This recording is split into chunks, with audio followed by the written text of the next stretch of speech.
Hey guys, and welcome back to another episode of The Real Breakdown. Today we're going to be doing something a little bit different. As you guys have noticed, I haven't really been able to post a lot. I'm trying to get acclimated to my new job. I got a lot of cool things going on in my life, which has made it a little harder for me to make some of my reviews. However, that doesn't mean I haven't been watching movies. I definitely have been. I just haven't been able to record, edit, all that jazz. So because of that, for this video, I'm actually going to be doing quick reviews on movies that I've already seen. So this is going to be kind of like a catch-up video where you guys will be able to get caught up on all the films that I've seen and what my thoughts are on them. I have a list right here on my phone of the movies that I've seen in the past through my AMC app. Guys, I've seen a lot of films. I've had thoughts on them. I just haven't had the time to put them into words. And so these aren't going to be lengthy reviews. These are going to be shorter, just kind of more quick to the point. But I'm going to still try to keep the same framework that I use for my other reviews.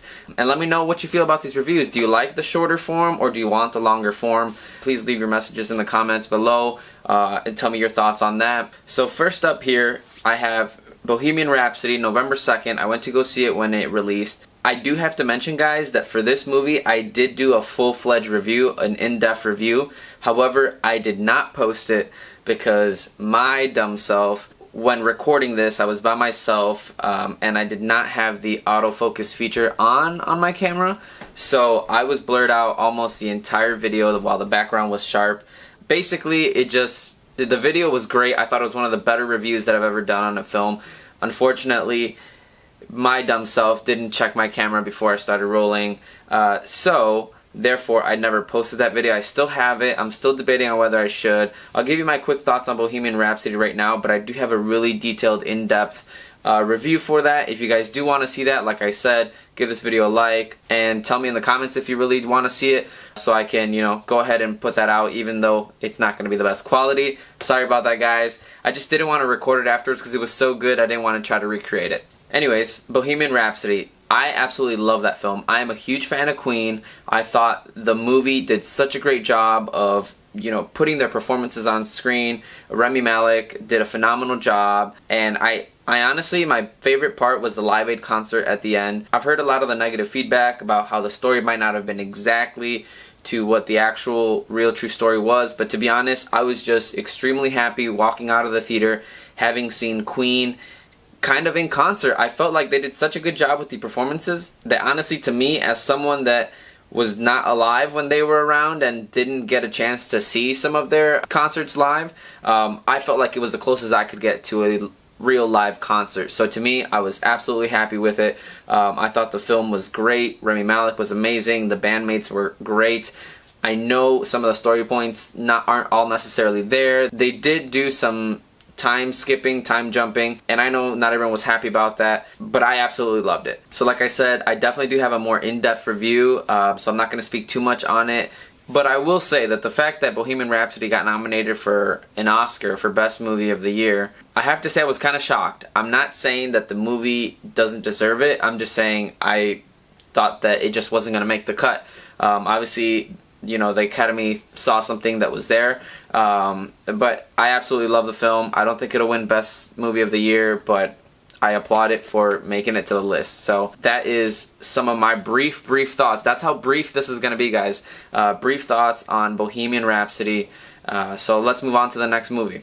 Alright, so the next movie that I saw was November 11th, A Star is Born. I walked into this obviously knowing that Bradley Cooper, Lady Gaga were in the movie, and to me, I absolutely love the trailer for this film. I thought that in the trailer they did a great job of kind of enticing you with like, ooh, what's the movie going to be about? I want to go see it. I told a number of my friends when I saw the trailer, I want to see this movie. It's about, an artist that brings along this other female artist and they kind of fall in love, and eventually the female artist gets bigger than the other artist, so it's kind of this crazy story, right? But I could not have anticipated the twist that happens in this movie. I did not see it coming at all. I mean, I guess, okay, halfway through the movie, once you actually see what's going on, and the people that have seen this movie, you know what twist I'm talking about. Obviously, these are non-spoiler reviews, so I'm not going to talk about it. I didn't think that was going to happen walking into this movie, and it did. It shocked me. It moved me. I walked out of A Star is Born really, really enjoying it. That is one that I do believe deserves to be on the Best Picture of the Year Academy Award nominations. So I definitely think that it's very deserving of it. I thought that the music was amazing. I thought that the acting by Bradley Cooper and Lady Gaga was amazing. The story is great. A really, really great movie. I can't really think of any negative things that I could say about it. All I know is that I walked in, I had a great time, I teared up. I mean, there was emotion, there was laughter, there was romance, there was all these things that a movie just, needs to have in order to really hit home. And it did, so I definitely have to applaud it for it. Obviously, Bradley Cooper directing that film, I thought he did a phenomenal job. I don't remember if he's nominated for a directing award, but he really should be. But yes, overall, A Star is Born was phenomenal. I never saw the original because obviously it's based on a previous film. I really enjoyed it. I really enjoyed this rendition of it. It was a great journey, a great story, and I thought they did a great job. So moving on to our next film. So then after that, Creed 2, November 28th, I went to go see Creed 2. First things first, I have to put a disclaimer out there. I have not seen all the Rocky movies. Obviously, I've seen the first Rocky. I have all the Rocky movies somewhere here. I haven't seen all of them. I'll be honest, I'm just not a huge fan of the franchise. I didn't grow up with it like I know a lot of people have. I think, the first one is good for what it is, and obviously there's some iconic scenes. There's great storylines throughout. I just personally am not the biggest fan of it, which is alright. I still think that they're solid movies. The first Creed I thought was good. I thought it was very, very good. I didn't think it was this amazing masterpiece, but I did enjoy it. And so going into Creed 2, I tried to do some of my homework.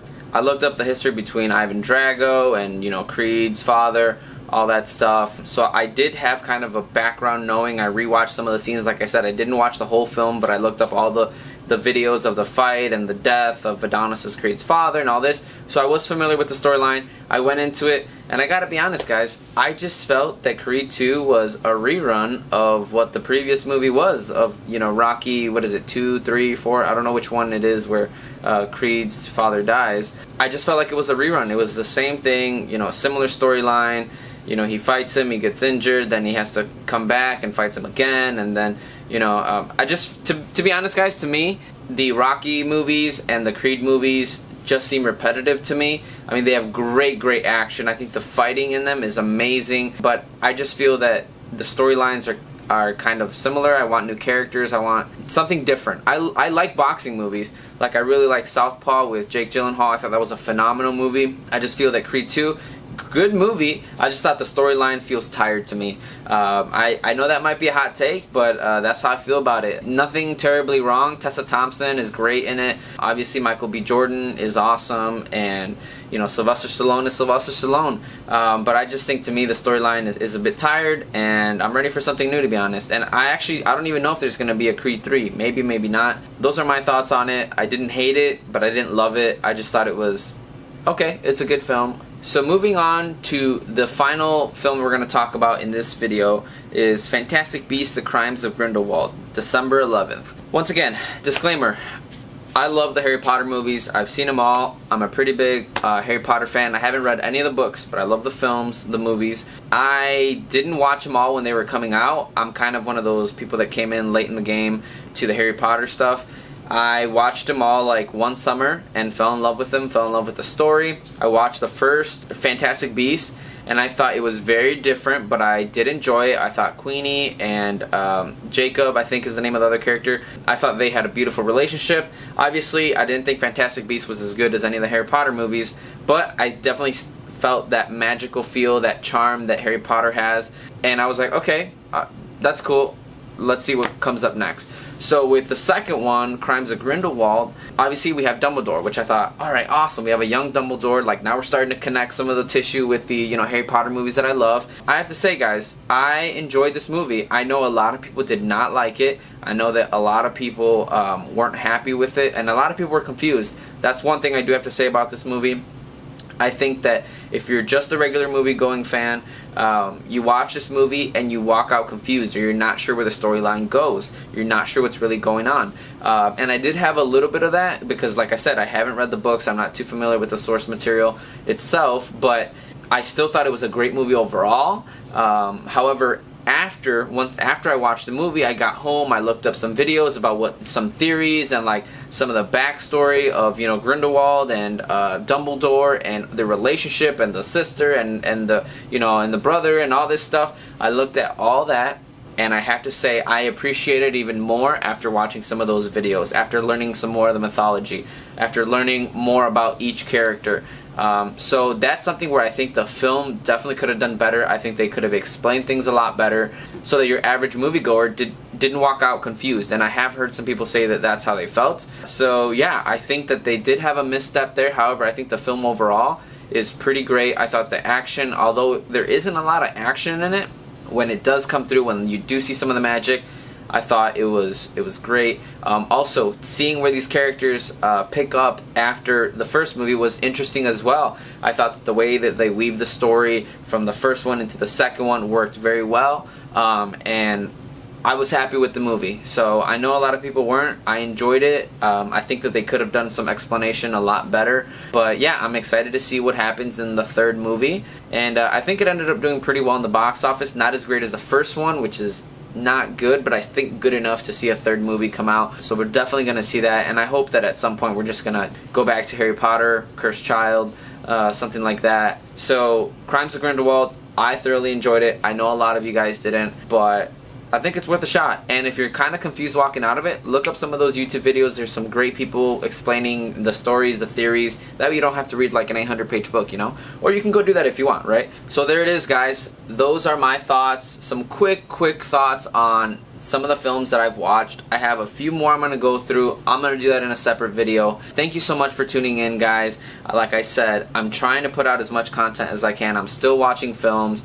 Unfortunately, I was not able to attend the marathon of Oscar-nominated films that AMC does every year.